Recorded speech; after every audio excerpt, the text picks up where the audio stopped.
Bonjour mes chers abonnés, aujourd'hui je vais vous raconter une histoire, mais pas n'importe laquelle. Celle-ci commence dans une maison tranquille, dans une banlieue sans histoire. Un couple, 2 enfants, une situation confortable, des apparences irréprochables. L'image parfaite de la réussite, du moins en surface.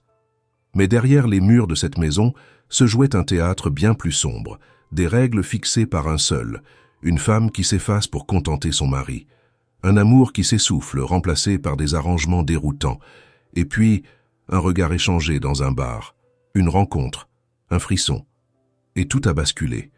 Ce que je vais vous raconter, c'est l'histoire d'une passion qui dérange, d'un mari qui ne supporte pas l'idée de perdre, et d'une famille brisée par une trahison venue de là où on s'y attendait le moins. Mais avant de plonger ensemble dans cette affaire glaçante, n'oubliez pas de vous abonner, d'aimer la vidéo et de la partager autour de vous. C'est ce qui m'aide à continuer à vous raconter ces récits troublants et bien trop souvent oubliés. Installez-vous confortablement, gardez les yeux ouverts, car ce que vous allez entendre pourrait bien être l'un des plans les plus froidement orchestrés que j'ai eu à vous raconter. Mes chers abonnés, vous commencez à connaître la chanson, n'est-ce pas? Oui, aujourd'hui, on repart pour les États-Unis. Et, surprise, c'est l'État de New York qui nous accueille. Bon, inutile de vous faire l'introduction classique, on la connaît déjà, non? Mais cette fois, on se dirige vers un coin un peu plus spécifique. Rochester, cette ville qui, aujourd'hui, va être le théâtre des événements que je vais vous dévoiler. Attendez-vous à un récit qui va vous tenir en haleine, je vous le promets. Pour bien comprendre l'origine de cette affaire, il faut remonter aux années 1970 dans l'Iowa, où l'on découvre Virginia Teresa Hentges, issue d'une fratrie de 8 enfants. Sa famille, modeste mais stable, a déménagé depuis le Minnesota après que son père a obtenu un nouveau travail dans une usine. Peu intéressée par les études, Virginia a quitté l'école à l'âge de 15 ans pour commencer à travailler dans un relais routier, où elle a rapidement goûté à l'indépendance. C'est par le biais du mariage de sa sœur Sue qu'elle a rencontré Leroy Bassett, un jeune homme venu de New York. Le coup de foudre a été immédiat. Très vite, ils se sont installés ensemble et Virginia est tombée enceinte à 17 ans. En 1975, leur première fille, Samantha, est née, suivie en 1976 par Tabitha, future protagoniste de notre histoire. Leroy a alors quitté ses études pour s'engager dans l'armée, ce qui l'a éloigné durablement de sa famille. Virginia, quant à elle, a dû tout gérer seule. Quand Leroy a été muté en Allemagne, leur relation s'est détériorée. Virginia a refusé de le suivre et a mis fin à leur mariage. Pour subvenir aux besoins de ses enfants, elle a enchaîné les petits boulots, seule, épuisée, jusqu'au jour où Leroy est revenu aux États-Unis et a proposé de prendre les filles quelque temps chez ses parents à New York. Virginia a accepté, temporairement, pensait-elle. Mais après quelques semaines, lorsqu'elle est allée les récupérer, les grands-parents ont refusé de les lui rendre. En vertu d'une loi de l'État de New York, un enfant ayant résidé plus de 6 semaines dans un foyer ne pouvait en être retiré sans décision de justice. Un conflit s'est alors engagé. Finalement, un accord a été trouvé. Les 2 filles resteraient vivre chez leurs grands-parents paternels, dans un cadre plus stable, plus sécurisé et financièrement plus confortable. Virginia ne les a pas abandonnées. Elle espérait se reconstruire, trouver un emploi stable et leur offrir un jour un vrai foyer. Mais les années ont passé, le divorce a été officialisé et les filles ont grandi à New York, presque exclusivement sous la responsabilité de leurs grands-parents. Elles voyaient rarement leurs parents, ni leur mère, ni leur père. Le foyer était chaleureux, structuré, presque idéal. Le temps a continué à passer, et c'est à New York que les filles ont poursuivi leur enfance. Elles sont allées à l'école primaire, s'y sont fait leurs premiers amis, ont pris leurs repères dans la ville, et se sont totalement adaptées à ce mode de vie. Elles connaissaient les rues par cœur, les raccourcis, les bons coins. New York était devenue leur ville, leur univers. Tabitha, en particulier, est devenue une jeune fille vive, sociable et pleine de curiosité. À l'école, elle s'en sortait très bien. Elle avait un vrai coup de cœur pour les cours d'histoire, comme on peut s'y attendre d'une fille populaire. Oui, un peu cliché, mais quand même. Tabitha est devenue pom-pom girl, et là aussi elle excellait. Elle était connue, appréciée, avait un large cercle d'amis, et c'était un peu la fille qui mettait l'ambiance partout où elle passait. Un autre aspect très important dans la vie de la famille, c'était la foi. Chaque dimanche, toute la tribu allait à l'église, vêtue évidemment de ses plus beaux habits. C'était la routine sacrée du week-end. Pendant ce temps-là, Virginia, la mère, s'est remariée. Elle a eu 2 fils, qu'elle a prénommés Cyril et Chris. Notez bien ces prénoms, parce qu'ils vont revenir plus tard dans cette histoire. On sait donc que notre héroïne, Tabata, avait 2 demi-frères. Mais durant leur enfance, les liens entre eux étaient très faibles. Tabata les a vus à quelques reprises seulement. Ce n'est que plus tard, une fois adulte, qu'elle les côtoiera un peu plus souvent. Et chose assez étonnante, malgré le fait que Virginia se soit remise sur pied financièrement, ait un nouveau mari, une maison stable, elle n'a jamais repris ses filles chez elle. Même quand elles sont devenues adolescentes, ce n'était selon elle pas le bon moment. Et puis à ce stade, Tabata et Samantha étaient déjà bien ancrées à New York. Elles avaient leurs amis, leurs habitudes, et, il faut le dire, elles n'avaient pas une très bonne relation avec leur mère. L'idée de quitter New York pour retourner vivre dans l'Iowa ne les enchantait pas du tout. Alors chacun a continué sa vie de son côté.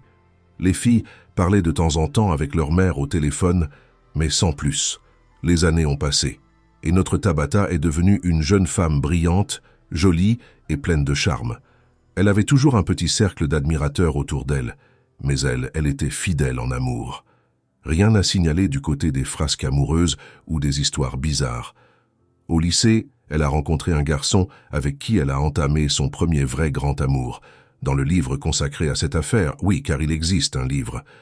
Le jeune homme est nommé Arnold Martin, mais ce n'est pas son vrai nom, il a été modifié. Donc oui, un petit côté Monsieur Incognito. Quoi qu'il en soit, pour Tabata, c'était une relation sérieuse. Et tous les deux, portés par cette histoire d'amour naissante, ont fini par décider de se marier. Nous sommes en 1996. Tabata et son compagnon étaient jeunes, encore en formation, et entraient dans une nouvelle étape de leur vie, pour laquelle, il faut bien le dire, ils n'étaient peut-être pas tout à fait prêts. Le mari de Tabata a trouvé un emploi dans une usine de transformation alimentaire, près de la ville de Rochester. Le jeune couple a donc déménagé là-bas. Et on peut dire que ça faisait beaucoup d'un coup. Mariage, nouvelle vie à 2, nouveau logement, nouvelle ville. Il a fallu apprendre à gérer tout ça très rapidement. Avant cela, Tabata travaillait dans un café. Elle rêvait de devenir infirmière, mais elle a échoué aux examens requis. Et comme elle avait ensuite trouvé un autre emploi, ce projet a doucement glissé dans l'oubli. La vie a suivi son cours, et elle n'a jamais retenté sa chance. Mais revenons à notre histoire. Dans cette nouvelle ville, Tabata a commencé à chercher un poste, et elle a fini par décrocher un emploi de secrétaire dans un cabinet juridique. Bon, en toute honnêteté, elle n'avait pas vraiment les compétences requises pour le poste, mais elle a été embauchée par un certain Kevin Bryant, avocat de profession qui connaissait bien les grands-parents de Tabata. Leur famille était même amie depuis longtemps, mais on y reviendra. Et ce lien familial n'était pas le seul facteur dans son embauche. En vérité, Kevin avait déjà remarqué Tabata depuis un moment. Elle lui plaisait, beaucoup. Mais attention, Kevin était un homme respectable. Même s'il avait un faible pour elle, il respectait totalement le fait qu'elle soit mariée. Que ce soit au bureau ou en dehors, il ne lui a jamais fait d'avance, n'a jamais envoyé de signaux ambigus. Leur relation restait donc strictement professionnelle, du moins en apparence. Mais il faut dire que le destin lui a donné un coup de pouce, car le mariage de Tabata était un désastre. Impossible de trouver les détails exacts de leur dispute, mais elles étaient nombreuses, fréquentes, et portaient sur tout et n'importe quoi. Les 2 jeunes mariés s'opposaient sans arrêt, aucun soutien mutuel, que des conflits. Ils n'étaient pas sur la même longueur d'onde, ni dans leurs projets, ni dans leur vision de l'avenir. Ils ne savaient tout simplement pas comment vivre ensemble. Et au bout d'1 an, Tabata en a eu assez. Elle est allée voir son patron, Kevin, et lui a demandé de l'aider à divorcer. Kevin, forcément, a accepté avec enthousiasme. Le mariage de Tabata s'est donc terminé aussi vite qu'il avait commencé. Et sans grande surprise, Kevin, l'avocat, a saisi l'occasion. Il a invité Tabata à sortir. Ça tombait au moment même où elle se séparait de son mari. Oui, le timing n'était pas idéal, mais ce genre de choses arrive. Kevin était plus âgé, très aisé, est clairement le genre d'homme qui plaisait à Tabata. Il l'a vite impressionné, et au-delà des dîners dans des restaurants luxueux, ils se sont rendus compte qu'ils s'entendaient réellement bien. Même humour, même vision du monde. Un vrai feeling. Très rapidement, ils ont emménagé ensemble. Puis, Kevin lui a demandé sa main. Mes chers abonnés, le mariage a eu lieu en décembre 1997. On parle donc d'un Love Story Express. Entre son premier mariage et celui-ci, il s'est écoulé seulement 16 mois. Et comme on le sait, Tabata s'était séparée de son premier mari au bout d'1 an. Le calcul est vite fait. Je pense que c'est le bon moment pour vous présenter Kevin Bryant, l'autre protagoniste central de cette histoire. Kevin est né le 22 février 1958. Ses parents, tout comme les grands-parents de Tabata, habitaient dans la même région. C'étaient des gens très croyants, tout comme la famille de Tabata d'ailleurs. Les deux familles se connaissaient grâce à l'église. Cela dit, Kevin n'avait jamais croisé Tabata étant petit. Il avait 18 ans de plus qu'elle, donc évidemment leur chemin ne s'était jamais croisé à l'époque. Il a fallu du temps pour qu'ils finissent par se rencontrer. Kevin, dès la naissance, souffrait d'un problème cardiaque. Cela limitait certaines de ses activités physiques, mais mis à part ça, il menait une vie tout à fait normale. Issu d'une famille très aisée, il avait depuis toujours un objectif clair, devenir avocat. À l'école, il était excellent. Les mentions d'honneur et les félicitations, c'était son quotidien. Et évidemment, ses parents étaient très fiers de lui. Après le lycée, Kevin a intégré l'université de ses rêves. Et en 1989, il a enfin obtenu son diplôme d'avocat. Au début, il a travaillé dans plusieurs cabinets juridiques, accumulant de l'expérience, mais son objectif, c'était de créer sa propre structure. Il a donc commencé à se constituer un portefeuille de clients en espérant qu'ils aient régulièrement besoin de ses services juridiques. Et en 1993, il est devenu associé dans un cabinet d'avocats. À partir de là, tout a changé. Ses revenus ont littéralement explosé. Il a pu s'acheter une maison, une voiture et se permettre quelques plaisirs personnels. Côté santé, Kevin était un peu fragile et puis, il mesurait environ 1,50 m tout mouillé, chapeau inclus. Sa vie tournait presque entièrement autour du travail, ce qui faisait qu'il n'avait pas vraiment de temps à consacrer aux relations amoureuses. Attention, ce n'est pas qu'il n'avait jamais eu affaire aux femmes. Il en avait connu. Mais aucune relation sérieuse, aucun engagement. Jusqu'à ce qu'il rencontre Tabata. À partir de là, sa vie amoureuse a pris un tournant. Et comme on le sait, en 1997, ils étaient mariés. Les jeunes mariés Bryant ont passé leur lune de miel aux îles Caïmans. À ce moment-là, ils donnaient vraiment l'image d'un couple très amoureux. Mais une fois revenus à la réalité, les choses ont commencé à changer. Tabata était désormais l'épouse d'un avocat, et Kevin attendait d'elle qu'elle se comporte et s'habille en conséquence. Fini les vêtements flashy, les longues boucles d'oreilles et le style un peu décontracté de jeune femme libre. Kevin voulait du formel, du strict, du représentable. Tabata a donc changé de garde-robe pour des tailleurs, des ensembles sobres. Souvent trop grands d'ailleurs, puisque c'est Kevin lui-même qui les choisissait. Elle a aussi dû changer de coiffure, cheveux plus courts, bien plaqués, un style plus classique. Et bien sûr, adieu les soirées entre copines. Kevin préférait qu'ils sortent ensemble, mais uniquement dans son cercle à lui, des amis beaucoup plus âgés, de la génération des parents de Tabata, des gens guindés, un peu méprisants, et surtout très mal à l'aise avec elle. Certains allaient même jusqu'à soupçonner qu'elle n'était avec Kevin que pour l'argent, des regards froids, des réflexions déplacées. Bref, des gens qui ressemblaient à des chats sur le qui-vive, prêts à griffer à tout moment. Il n'est donc pas surprenant que les premiers problèmes de couple aient commencé à apparaître assez rapidement. Tabata a confié à sa sœur qu'elle soupçonnait son mari de voir une autre femme. Apparemment, elle était tombée sur des messages échangés entre eux. Rien de très explicite, mais suffisamment ambigu pour éveiller les doutes. Cela dit, d'après ce qu'elle avait lu, rien ne prouvait qu'ils s'étaient vus en vrai. Mais bon, même si ce n'était que des messages, ce genre de situation ne devrait jamais exister dans un mariage. Malgré cela, le couple a eu 2 enfants. En 1998, leur premier fils est né. Ils lui ont donné le même prénom que son père, Kevin, histoire de ne pas trop se compliquer la vie. Puis, en 2000, ils ont accueilli leur 2e fils, Steven. Extérieurement, la famille avait tout l'air d'un foyer heureux. Il participait souvent à des réunions de famille, où l'on retrouvait notamment la mère de Tabata et ses deux demi-frères, Chris et Cyril. Tabata gardait un lien étroit avec sa famille. Elle leur parlait souvent, partageait presque tout avec eux, et rien ne laissait deviner qu'il se passait quelque chose de grave. Au début des années 2000, son demi-frère Cyril Winbrenner, le fils de Virginia, a déménagé avec sa petite amie chez Tabata et Kevin. Leur situation financière était compliquée. Ils voulaient repartir de zéro dans un nouvel environnement. Jusqu'ici, Cyril vivait dans l'Iowa avec Virginia. Mais lui et sa copine ont décidé de s'installer à New York, et c'est tout naturellement qu'ils ont été accueillis par Tabata. Tout le monde s'entendait bien. L'ambiance était chaleureuse. Ils vivaient tous ensemble à Penfield, une petite ville tranquille, où ils menaient une vie plutôt paisible. En apparence, tout allait bien, mais la réalité, elle, était bien plus sombre. Le mariage entre Kevin et Tabata n'était pas du tout sain. Le mari de notre héroïne avait des préférences, disons, très particulières. Il appréciait que la chambre à coucher soit partagée par 3 personnes. Tabata, elle, était financièrement dépendante de Kevin.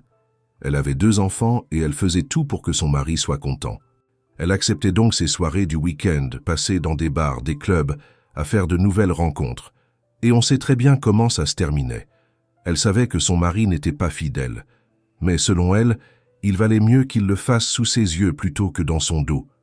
À ses yeux, c'était une sorte de compromis, une forme d'honnêteté. On pourrait presque dire que leur couple était ouvert, car Tabata, elle aussi, rencontrait d'autres hommes. Et Kevin n'y voyait aucun problème. Il allait même jusqu'à l'encourager, à la regarder, à l'observer pendant ses interactions, si on peut dire ça comme ça. Mais, comme toujours dans ce genre d'arrangement, ça ne pouvait pas bien se terminer, parce que dans les faits, Tabata n'était pas à l'aise avec cette situation. Elle ne faisait pas ça par plaisir. Elle le faisait pour lui, par peur de le perdre, par besoin de sécurité, pour maintenir une apparence de stabilité. Et puis, un soir, début 2003, tout a basculé. Tabata était sortie avec Kevin dans l'un de leurs bars habituels. Et ce soir-là, elle a rencontré un homme, Keith Cromwell. Il avait un peu plus de 40 ans et dès qu'elle l'a vu, il lui a plu. Et sachant que son mari n'allait pas s'en offusquer, bien au contraire, il l'y encourageait, Tabata est allée lui parler. Keith, surnommé Kit, travaillait dans une usine locale. Il paraissait simple, honnête, posé, et surtout, il n'avait ni femme, ni besoin de tiers pour construire une relation. 2 personnes lui suffisaient. Et rien que ça a suffi à éveiller quelque chose en Tabata. Lors de cette fameuse soirée, Tabata et Keith ont discuté un moment, puis ont échangé leur numéro de téléphone. Tout ça sous les yeux du mari de Tabata qui, selon ses propres dires, n'y voyait aucun inconvénient. Car Kevin, le mari en question, faisait une nette distinction entre ses fantasmes libertins et la vie de tous les jours. Très peu de gens étaient au courant de ses préférences. Ce n'était clairement pas le genre de sujet qu'il abordait à table entre 2 bouchées de rôti. Tant que Tabata remplissait son rôle d'épouse modèle, bien habillée, discrète, parfaite compagne d'avocat, tout allait bien pour lui. Il ne se formalisait pas vraiment si, de temps en temps, elle rencontrait un autre homme. Mais le problème, c'est que Tabata et Keith ont continué à se voir. Souvent, très souvent. Parce qu'ils s'entendaient bien, parce qu'il y avait quelque chose entre eux, une connexion, de l'attirance, et petit à petit, cette relation a cessé d'être un simple jeu pour devenir une vraie histoire. Au départ, tout se passait encore avec l'accord de Kevin. Il savait quand Tabata allait voir ce nouveau type, et lui-même continuait à fréquenter d'autres femmes, en toute transparence. Mais avec le temps, la fréquence des rendez-vous entre Tabata et Keith a commencé à poser problème. Kevin n'appréciait plus. Des disputes ont éclaté. Les premières tensions sérieuses sont apparues. Parce que, tout à coup, ce mari soi-disant ouvert d'esprit s'est retrouvé confronté à ses propres limites. Il n'était plus du tout à l'aise avec la situation. Ça ne lui plaisait plus du tout. Mais Tabata, elle, n'avait pas l'intention de renoncer à Keith. Elle a donc simplement continué à le voir en cachette. Et leur relation est devenue de plus en plus intense. À tel point que, oui, ils se sont déclarés leur amour. Pour la première fois depuis longtemps, Tabata s'est sentie aimée, vraiment. Et elle était amoureuse, sincèrement. Alors maintenant, vous vous demandez peut-être, Et Kevin dans tout ça? Il savait? Il se doutait de quelque chose? La réponse est simple. Oui, il savait. Il s'en doutait. Et même très bien. Kevin ressentait de plus en plus de colère envers sa femme. Et pendant toute la première moitié de l'année 2003, la relation entre les deux époux s'est considérablement refroidie. Kevin, malgré ses défauts, n'était pas idiot. Il savait quand on lui mentait. Il sentait que quelque chose clochait. Et il avait bien remarqué que Tabitha se faufilait hors de la maison, probablement pour aller retrouver son nouvel amant. Même lorsqu'il a fêté ses 45 ans en mars, l'ambiance était pour le moins étrange. Tabitha lui a organisé une grande fête somptueuse, invitée par dizaines, ambiance chic et cerises sur le gâteau. Elle a même payé, tenez-vous bien, des dames exerçant le plus vieux métier du monde pour s'occuper de son mari pendant la soirée. Elle, de son côté, a profité de cette diversion pour aller dîner tranquillement avec Keith, son nouveau compagnon. Pour beaucoup d'entre nous, cette situation pourrait paraître complètement absurde, et je comprends. Mais certaines relations fonctionnent comme ça, donc, bon, qui sommes-nous pour juger? Toujours est-il que Tabitha faisait tout pour occuper son mari, afin de passer du temps avec celui qu'elle aimait vraiment. C'était clair, elle éprouvait des sentiments sincères pour Keith. Ce n'était plus un jeu ni une expérience autorisée. C'était devenu autre chose. Et Kevin ne le supportait plus. La situation a empiré encore un peu plus le jour où, en allant chercher ses fils à la maternelle, une enseignante lui a demandé, je cite, « s'il était le deuxième papa ». Une phrase toute simple, mais qui a fait l'effet d'un électrochoc. Cela voulait dire que Keith était déjà venu chercher les enfants avec Tabitha, probablement plus d'une fois, et les enseignants l'avaient pris pour un beau-père, un nouveau compagnon officiel. À partir de ce moment-là, Kevin en a eu assez. Il a compris que les choses lui échappaient complètement, que ce qu'il avait lui-même mis en place, cette soi-disant ouverture du couple, s'était retourné contre lui. C'était lui au départ qui avait proposé les sorties en club, les jeux à trois, les soirées libérées. Mais désormais, tout était hors de contrôle. Kevin ne voulait pas sauver son mariage. Il était incapable de pardonner à Tabitha ce qu'il voyait comme une trahison, aussi hypocrite que cela puisse paraître, compte tenu de ses propres infidélités. Mais ce qu'il voulait vraiment, c'était le divorce. Et surtout, obtenir la garde des enfants. Et ça, ce n'était pas gagné d'avance. Kevin s'était senti profondément humilié par le fait que sa femme s'était entichée d'un autre homme, et en plus, sous ses yeux. Il était tellement blessé dans son orgueil qu'il voulait tout lui reprendre, sa maison, sa stabilité et surtout leurs enfants, qu'elle aimait plus que tout. Mais évidemment, ce n'était pas si simple. Alors Kevin a décidé qu'il devait trouver quelque chose contre Tabitha, un point faible, une preuve. À la fin du mois de juin, il a donc engagé un détective privé pour suivre Tabitha et Keith. Le couple a été pris en photo à de nombreuses reprises, et même si Kevin savait pertinemment ce qu'il allait découvrir, quand il a vu les clichés, il n'a pas supporté. Mais Kevin était avocat. Il savait comment fonctionnaient les procédures judiciaires. Il a donc préparé les papiers du divorce et s'est mis en tête de l'écraser au tribunal. Mais c'est à ce moment-là qu'un événement inattendu a bouleversé tous ses plans. Et c'est justement cet événement tragique qui est à l'origine de cette vidéo. Nous sommes en juillet 2003. Les tensions entre Kevin et Tabitha sont à leur comble.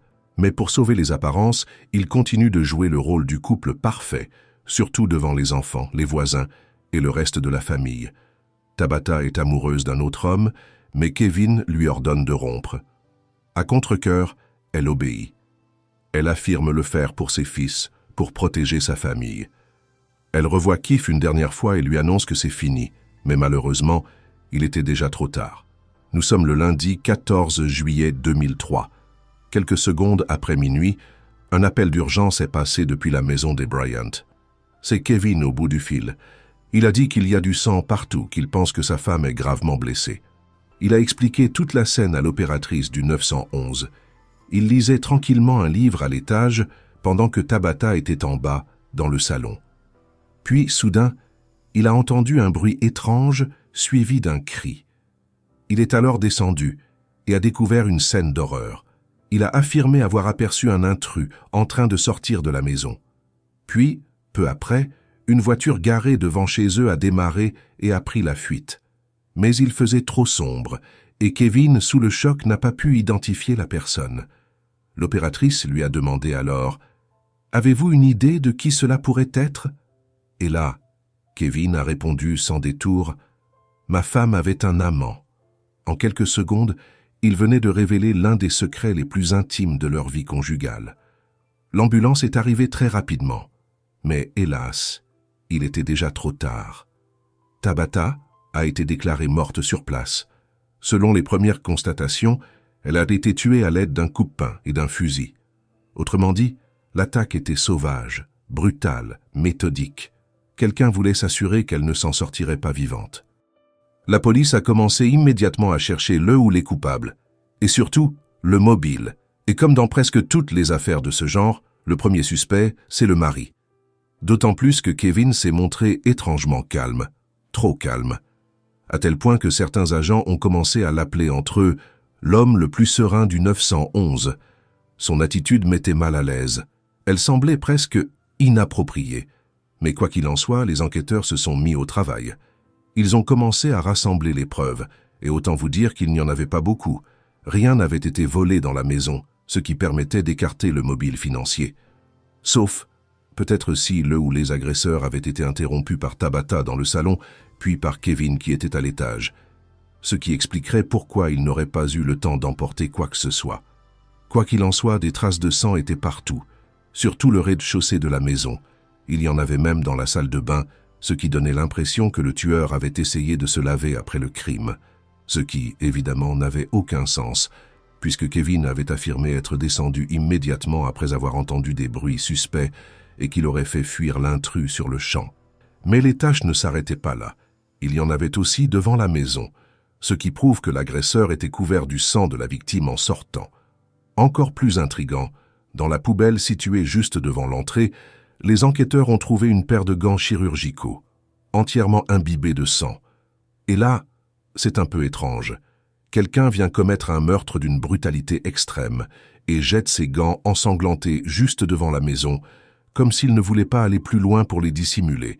Donc oui, le tueur avait peut-être prévu certains éléments, comme ne pas laisser d'empreintes digitales, d'où les gants, mais on peut supposer que certaines de ces cellules grises ont fui avec lui ce soir-là. Parce que ces gants, censés protéger son identité, ont en fait joué contre lui. À l'intérieur, les experts ont trouvé des microfragments de peau, des cellules épithéliales, autrement dit de l'ADN. Et tout laissait penser qu'il s'agissait de celui du tueur. Grâce à ça, les policiers avaient un profil ADN précis. Et ça, c'est un énorme avantage pour une enquête de ce type. Bien sûr, la première chose qu'ils ont faite, c'est le comparer à l'ADN de Kevin. Parce qu'on le sait, le mari est toujours le premier suspect. Mais dans ce cas précis, il n'y avait aucune correspondance.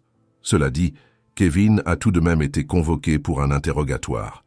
Lors de l'interrogatoire, Kevin affichait toujours ce même calme déconcertant, presque de l'indifférence. Bien sûr, il n'existe aucune règle, aucun manuel qui dicte comment on doit réagir dans ce genre de situation. Mais même les enquêteurs ont trouvé son absence totale d'émotion, étrange, perturbante. Il répondait à toutes les questions sans difficulté, abordait ouvertement les problèmes de couple et ramenait sans cesse la conversation sur l'amant de Tabata, Keith.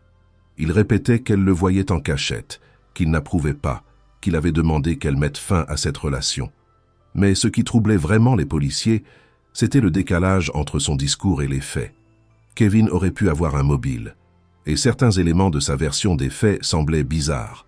Par exemple, il prétendait qu'il lisait tranquillement un livre à l'étage, lumière allumée, quand l'agresseur serait entré et aurait tué Tabata.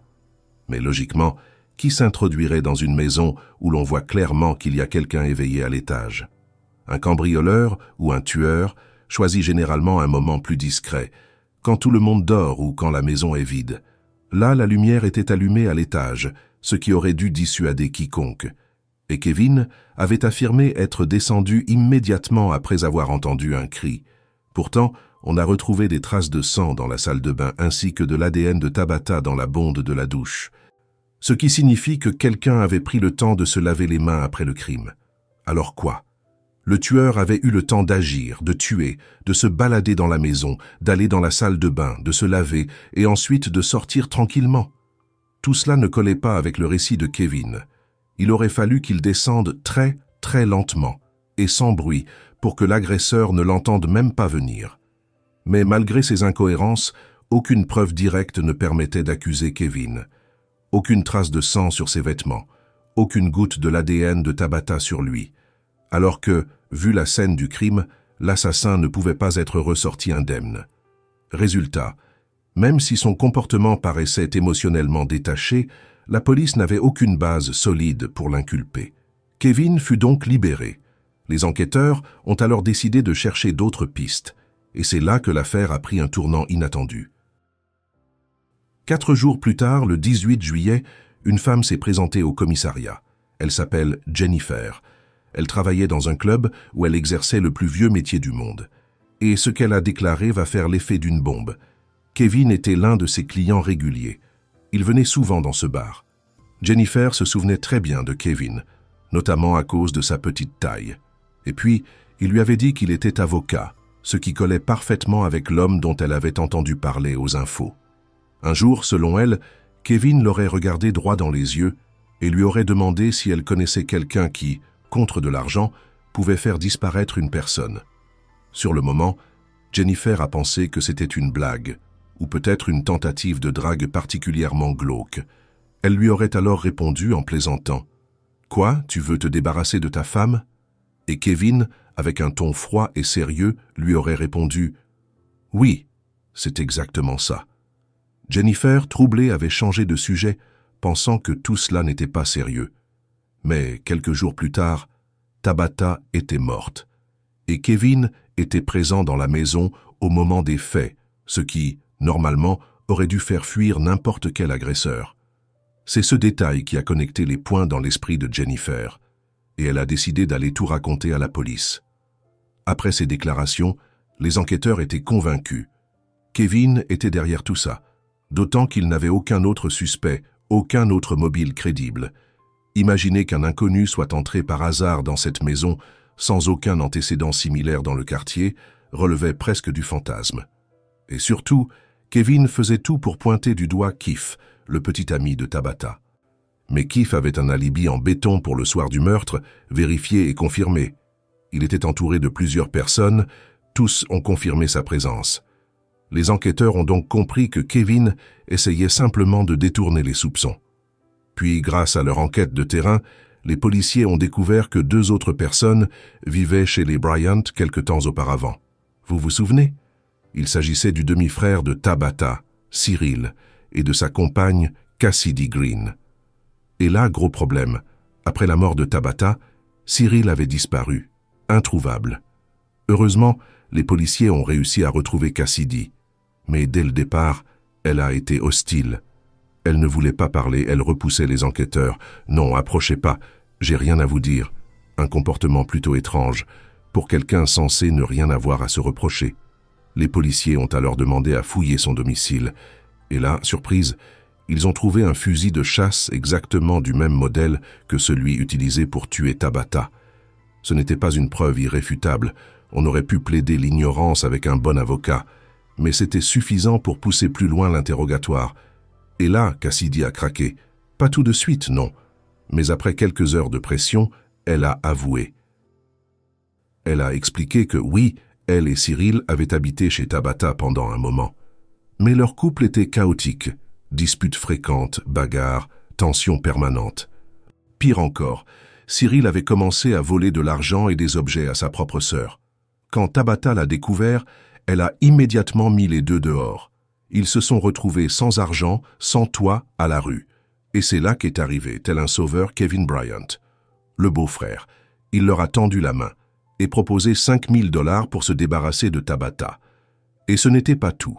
Kevin avait promis de leur verser ensuite de l'argent du fonds d'assurance vie, après que la police le lui aurait versé, évidemment. Ce n'était pas juste pour $5 000, en réalité. Cyril était, selon Cassidy, un as de la négociation. Il se valorisait énormément et estimait qu'il valait bien plus. Au final, il a réussi à obtenir davantage et les 2 hommes ont fini par se mettre d'accord. Toujours d'après Cassidy, Kevin ne supportait pas l'idée que sa femme ait un autre homme dans sa vie. C'était pour lui insupportable, intolérable. Il n'envisageait même pas de sauver son mariage. Il avait peur qu'en cas de divorce, Tabitha obtienne la garde des enfants et une part de son patrimoine, et que, comble de l'horreur à ses yeux, elle vive avec le nouveau aux frais de Kevin en élevant ses fils. Alors il a conclu que la seule solution, la seule échappatoire, c'était de la faire disparaître. Kevin a tout orchestré de A à Z. Il a expliqué chaque étape, détaillé le plan à Cyril et Cassidy. D'après les aveux de cette dernière, elle conduisait la voiture, pendant que Cyril s'introduisait dans la maison et, selon les termes du plan, se débarrassait de sa demi-sœur. Le tout contre 5 000 $ et la promesse d'un petit bonus avec l'assurance vie, plus tard. Avec ces aveux, la police n'a plus hésité. Kevin, Cyril et Cassidy ont été arrêtés. L'acte d'accusation s'est largement appuyé sur les déclarations de Cassidy et sur le profil ADN qui correspondait à Cyril. Kevin, bien sûr, a tout nié en bloc. En bon avocat, en mari modèle, il s'est présenté comme victime d'un coup monté. Il affirmait n'avoir jamais organisé quoi que ce soit. Mais les enquêteurs ont retrouvé des traces de paiement. Il avait bien versé de l'argent à son beau-frère. Et chaque élément du puzzle s'emboîtait parfaitement. Verdict, Kevin Bryant, le mari avocat, et Cyril, le demi-frère, ont été tous les deux condamnés à la prison à perpétuité. Quant à Cassidy Green, la conductrice, elle a écopé de 15 ans de prison. Et voilà, mes chers, c'est ainsi que s'achève cette affaire. Une histoire hors norme, avec un mobile inattendu, une relation toxique et une trahison venue de l'intérieur même de la famille. Kevin, rongé par la jalousie, n'a pas laissé à sa femme la moindre chance. Et pourtant, Tabitha avait tout fait pour lui plaire. Pendant des années, elle avait accepté tout ce qu'il lui imposait, les sorties, les clubs, les fantasmes. Elle avait tout supporté sans jamais se plaindre, mais au final, elle n'a eu ni pardon ni respect. Et ce qui rend cette affaire encore plus glaçante, c'est que celui qui l'a aidé à mettre ce plan à exécution, ce n'était pas un inconnu. C'était le propre demi-frère de Tabitha, Cyril, qui a vendu sa sœur pour une misère. 5 000 $. Pas de quoi refaire une vie, même pas de quoi en racheter une conscience. Et vous, qu'en pensez-vous? Cette affaire vous a-t-elle choqué autant que moi? Si vous connaissez d'autres détails, des éléments que je n'ai pas mentionnés, je vous invite à les partager en commentaire. Je suis toujours preneur. Comme d'habitude, n'hésitez pas à aimer la vidéo et à la partager. Prenez soin de vous. À très bientôt.